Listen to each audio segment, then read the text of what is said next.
किसने भेजा था? चौधरी यूनुस ने। हैं?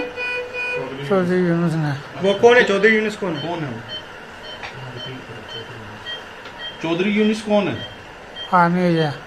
All forms of terror is crime against humanity, ऐसा बोला राजनाथ सिंह ने, इंडिया के डिफेंस मिनिस्टर ने। और वो बोला शंघाई कोऑपरेशन ऑर्गेनाइजेशन की जो मीटिंग चल रही है डिफेंस मिनिस्टर्स की, उसमें जब गोली लग गई तो किन्ने बचाया तुमने?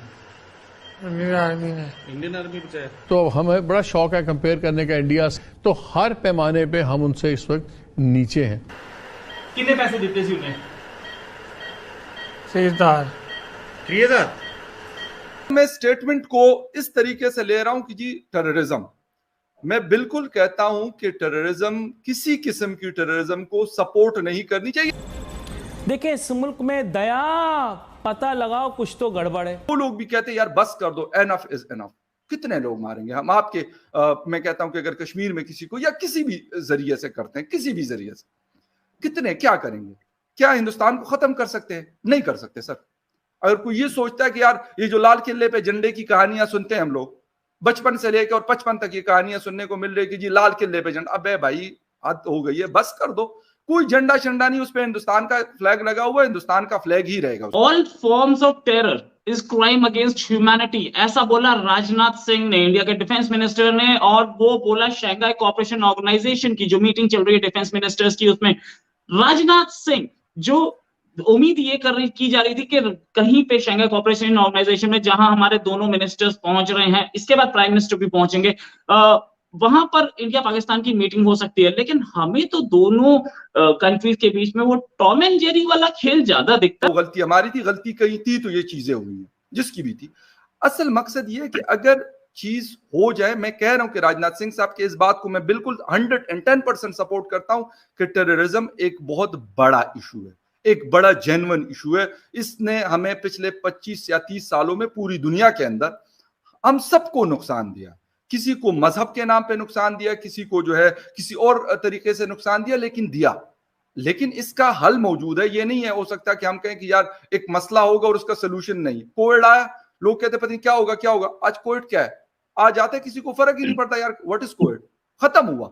इस तरीके से ये भी एक चीज है, कोविड से बड़ी चीज नहीं है कि मतलब जिसने पूरी दुनिया को बंद करके रख दिया था। हमारे पाकिस्तान और हिंदुस्तान के बीच में मसाइल होंगे, लेकिन ऐसे मसाइल नहीं है कि उसको हम सोल्यूशन उसका नहीं निकाल सकते। वाटर कमिश्नर अभी भी न्यू दिल्ली में बैठे थे, गालिबन मई में। मार्च में पाकिस्तान इस्लामाबाद में बैठे थे ना। वो कोई और ना वो अफगानिस्तान से आए थे, ना वो इजराइल या ना अमेरिका से आए थे, वो इस्लामाबाद के डेलीगेशन में लोग थे, और वो हिंदुस्तान के न्यू दिल्ली आपकी हुकूमत के लोग थे।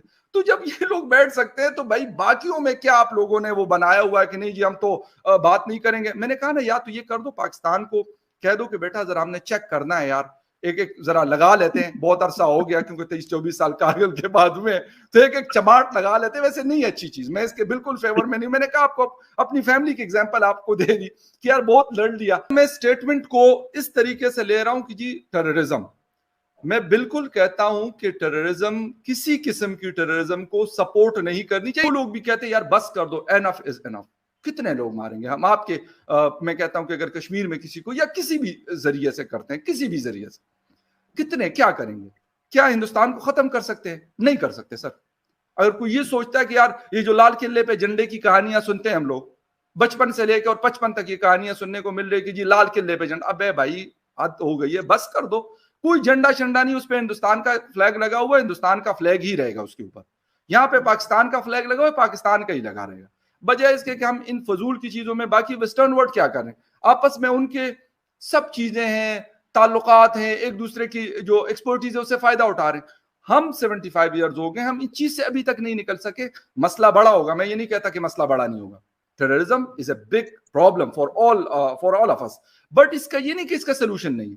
जब हम बैठेंगे एक टेबल के ऊपर, भाई ये होगा कि यार 2+2=4, इसका सोल्यूशन निकालना और उसको हमने खत्म करना है, क्योंकि हमने तरक्की करनी है। हमने ये नहीं करना कि जाके यार 200 बंदा कश्मीर में भेजेंगे तो उसको कोई और नाम दे देंगे, हमने ये करना, हमने बस ठीक है यार, जो हुआ सो हुआ, जो गलत हुआ या जो सही हुआ उसको साइड पे रखकर अभी आगे हमने बढ़ना है। तो अगर ये चीज होगी तो इसका कोई सोल्यूशन निकलेगा और लोगों की जिंदगियों पे अच्छा असर पड़ेगा।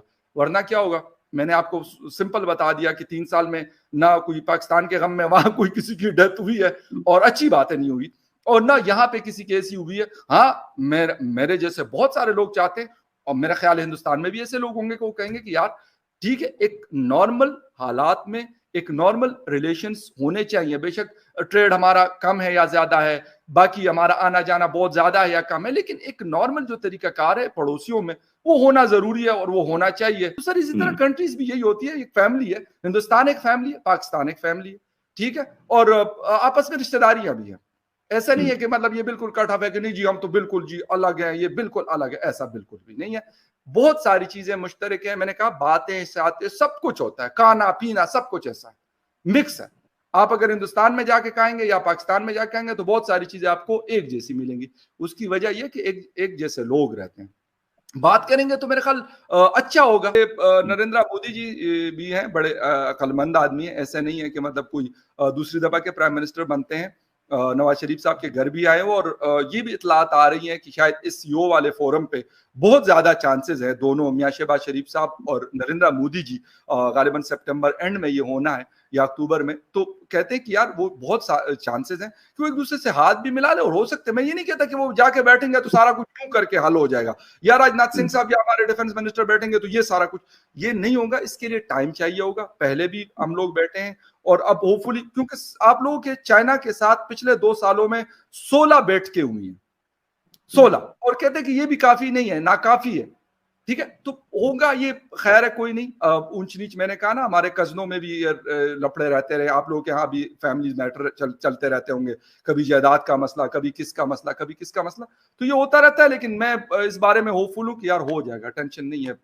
राजनाथ सिंह साहब कल को हो सकते ये बयान बदल भी दे कि नहीं यार ठीक है हो जाएगी। अगर आपको ये वीडियो अच्छी लगी हो तो वीडियो को लाइक, शेयर और कमेंट जरूर करें। अगर आप इस चैनल पर नए हैं तो वीडियो के नीचे लाल कलर में लिखकर सब्सक्राइब को दबाकर बेल नोटिफिकेशन घंटी को भी ऑन कर लें, और ये बिल्कुल फ्री है। ऐसा करने से हमारी नई वीडियो आपको सबसे पहले मिल जाएगी। मिलेंगे फिर एक और नए टॉपिक के साथ, तब तक के लिए बाय बाय, जय हिंद।